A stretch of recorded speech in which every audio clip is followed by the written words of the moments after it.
boy. Finn and her gang had taken refuge from the All in a hidden valley at the very foot of the Fang. There they had formed the League of the Healing Hand, a fellowship sworn to protect the two witches, who, despite having such potent magical abilities, were in themselves frail and rather helpless. The League had ended up being very important in the overthrow of the All and the restoration of the Coven, and had earned the heartfelt gratitude of the new Righ, Lachlan McEwen.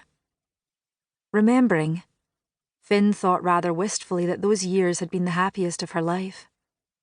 Although there was always the danger of losing a hand as a pickpocket, or being captured as a rebel, there had been the close comradeship of the gang, and the constant thrill of pitting one's wits against the world and winning. Although Finn was never cold or hungry anymore, she was lonely now, and sullen with misery.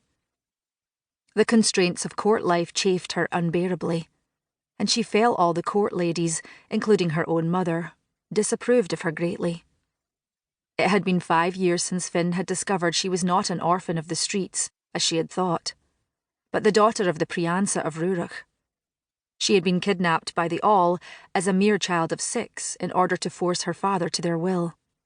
She had only discovered the truth during the Samhain rebellion, which had put Lachlan McEwen on the throne and returned the Coven to power. Her father had then brought her back to Rurach, to meet a mother she had not remembered, and to learn to be a Ban Priansa.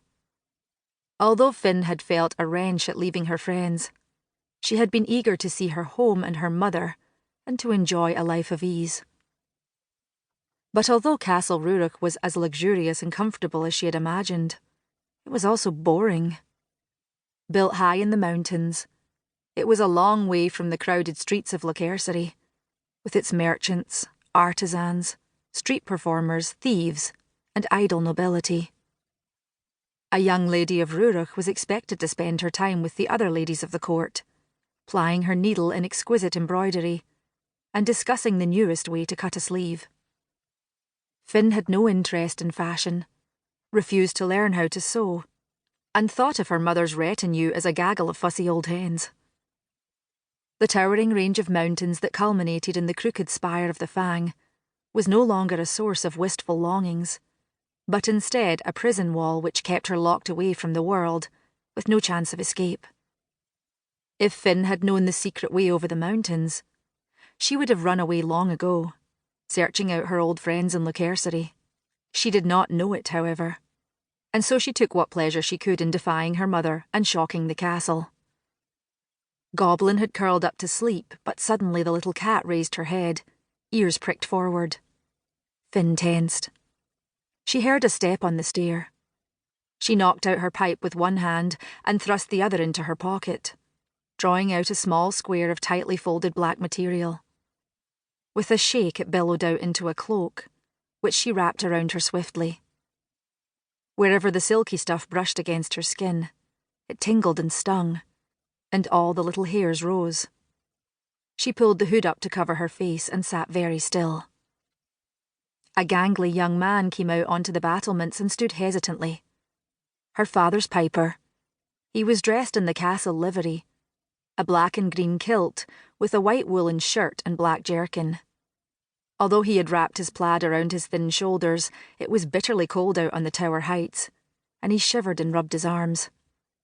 "My Lady Fionnghal," Aisling the piper called. "Are you here? Your mother desires your presence.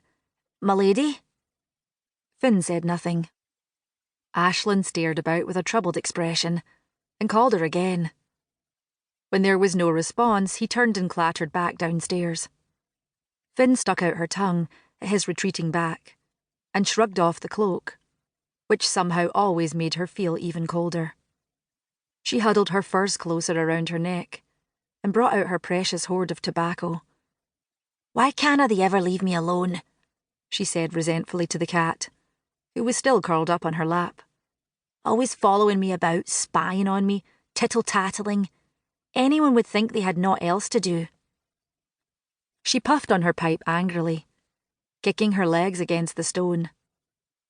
"I wish my Diden would get better," she burst out in a sudden wail, then bit the stem of her pipe hard and said no more.